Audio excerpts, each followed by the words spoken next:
Trump has now been posting that he wants his Attorney General, Pam Bondi, to start an inquiry into those people named in the Epstein email release. But he's named Democrats. He's named Bill Clinton, Larry Summers, Reid Hoffman, the LinkedIn founder, who's a big Democrat donor.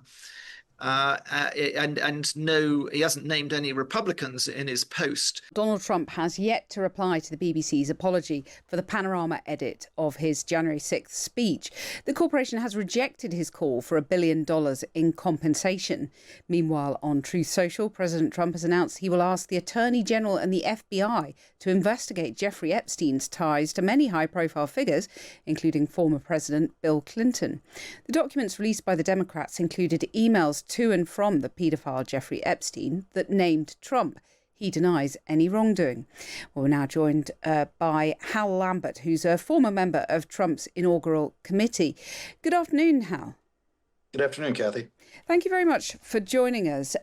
Just first, starting on the BBC, I'll come to Epstein in a minute. But on the BBC, no response from Donald Trump. Do you think he'll still go ahead with that defamation lawsuit for $1 billion?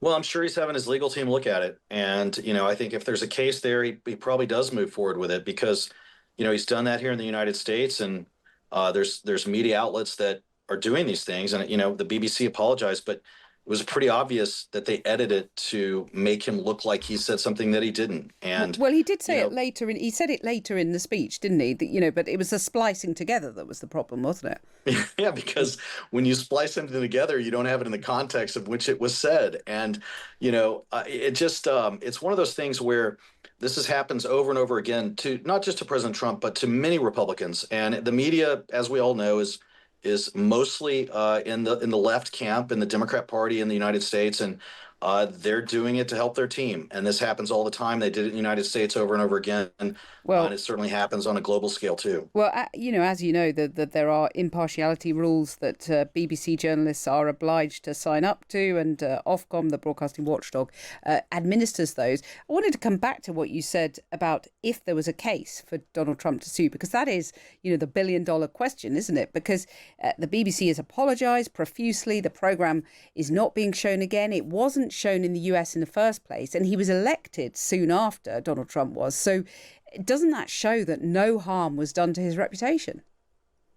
Well, I don't know that I agree with that. I mean, there's always harm. I mean, you're trying to, as a United States president, you're working with international leaders. You're trying to bring them on board. You're trying to bring, and to bring those leaders on board. A lot of times, their constituents, their people in their countries want to have a positive view of what you're trying to do, or you need them to have one.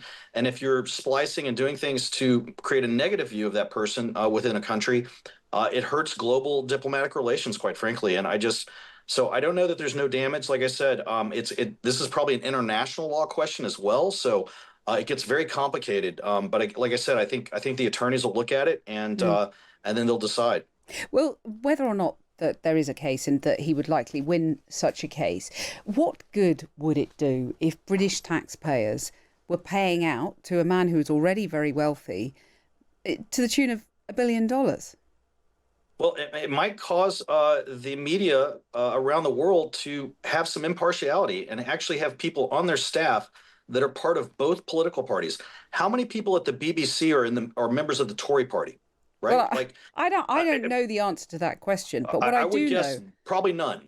No, that's definitely not the case. I mean, there's a signed up Conservative member on the board of the BBC for starters, and there is quite a lot of speculation that he's been sort of stirring the pot on this. But I mean, what I do know is that the broadcasting watchdog Ofcom can fine the BBC or take its license away over breaches of impartiality. So there's a pretty rigorous system to keep the broadcaster on the right lines, isn't there? Well, if the watchdog and everybody involved is on one political side, I just don't think that it's impartial. The watchdog is not political.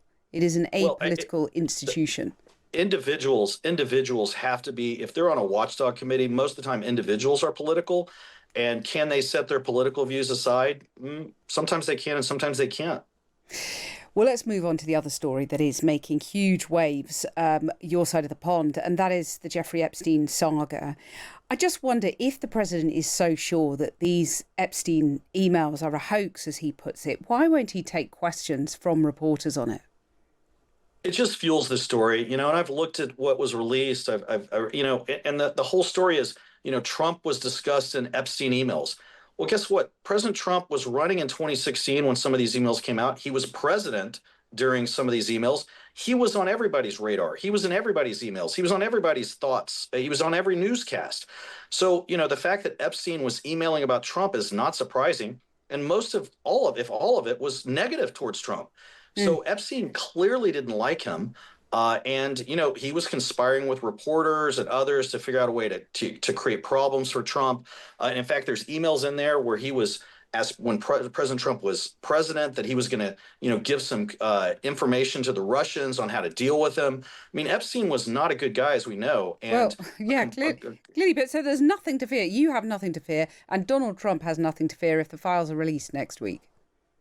yeah, I don't believe he does. I mean, let's So why doesn't he face it. just say bring it on, like the Republican Marjorie Taylor Greene has said?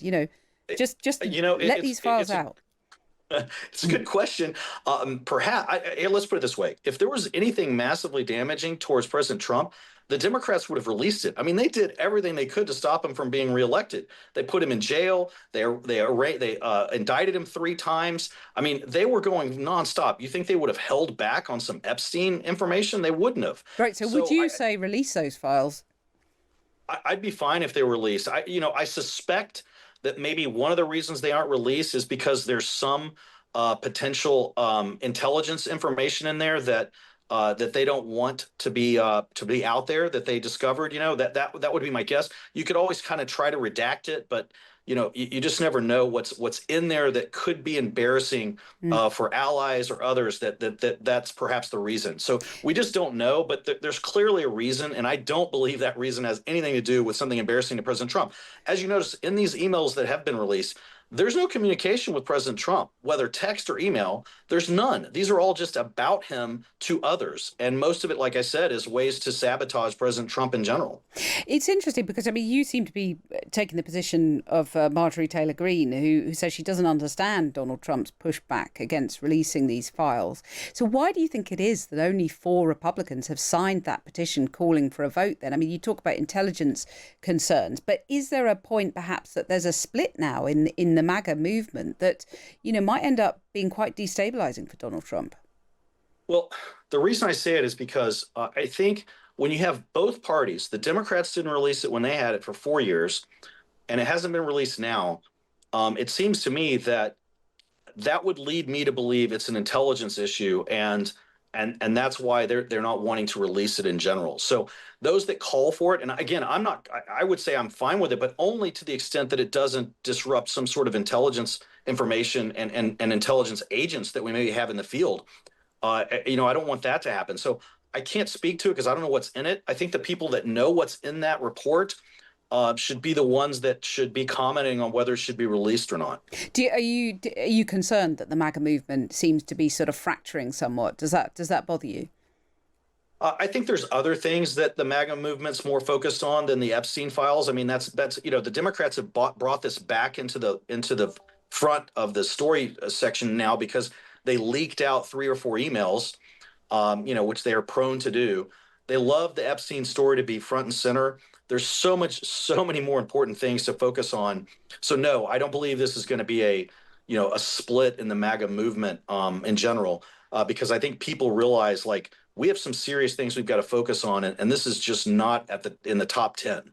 But in a way, the MAGA movement has split over what Donald Trump should be focusing on as well. And, in recent elections, in the aftermath of that, J.D. Vance, for example, saying that there should be a focus now on the issues, the bread and butter issues that matter to Americans. Do you think there are some tensions in the MAGA movement on that?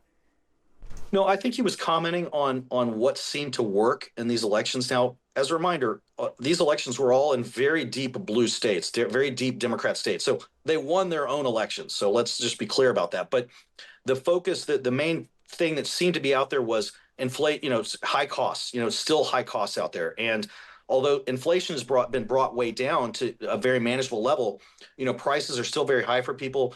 Incomes have not risen to the level that needs to be there to offset the years of Biden inflation. So people still feel it. And I think that's what JD Vance is talking about is, look, we need to get back to focusing on how do we get costs down for people, what needs to happen to do that, and really make that the forefront. And by the way, one of those main costs that people are talking about is healthcare, which is completely out of control. So I think you're going to see a lot of focus there. Hal Lambert, thank you very much for joining us this evening. Former member of thank you. Donald Trump's inaugural committee there. Well, let's turn now to David Charter, who's US Assistant Editor for The Times. David, you were probably listening in on that interview. I just wondered if you could bring us right up to speed, really, on, let's start with the Epstein issue and, whether there is a cover-up going on, as some in the Republican Party have said, or whether actually Donald Trump has nothing to fear from the full release of those emails if that happens. Well, actually, it's taken another twist today, Kathy, because Trump has now been posting that he wants his Attorney General, Pam Bondi, to start an inquiry into those people named in the Epstein email release. But he's named Democrats. He's named Bill Clinton, Larry Summers, Reid Hoffman, the LinkedIn founder, who's a big Democrat donor.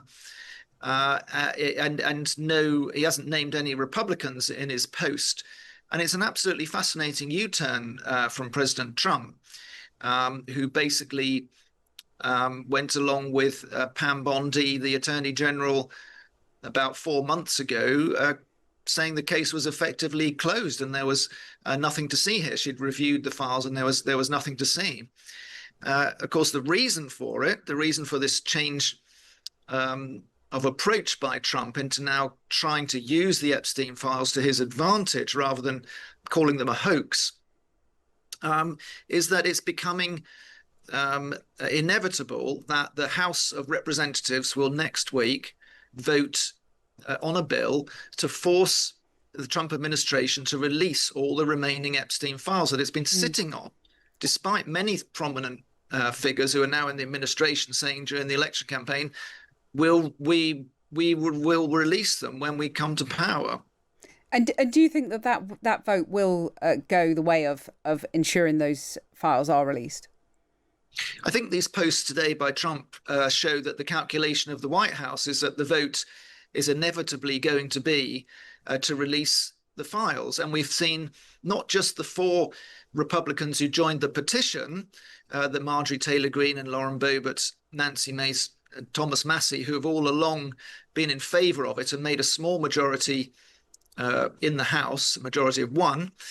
But we've now seen some other Republicans go on the record. I've seen Don Bacon, a member from Nebraska this morning, saying that they will join the vote. So I think it's inevitable there will be a vote.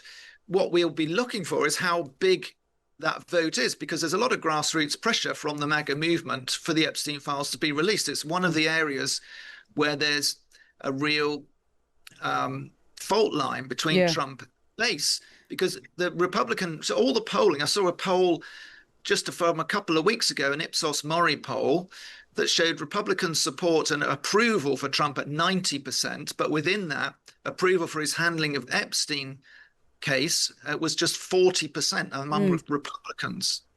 Just briefly, it brings up speed on the BBC because this apology has gone in, but the BBC pushing back on paying any kind of compensation.